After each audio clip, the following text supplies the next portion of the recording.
बाप घराचा तो पाया, आई कडस त्यावर.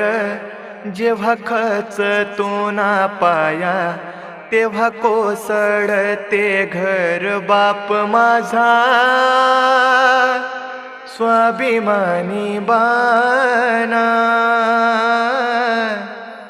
लाजाळूची संवेदना. कर्तव्याचे ओझे वाहुनी थकला, कर्तव्याचे ओझे वाहुनी थकला. आधी ताठ तो होता, आता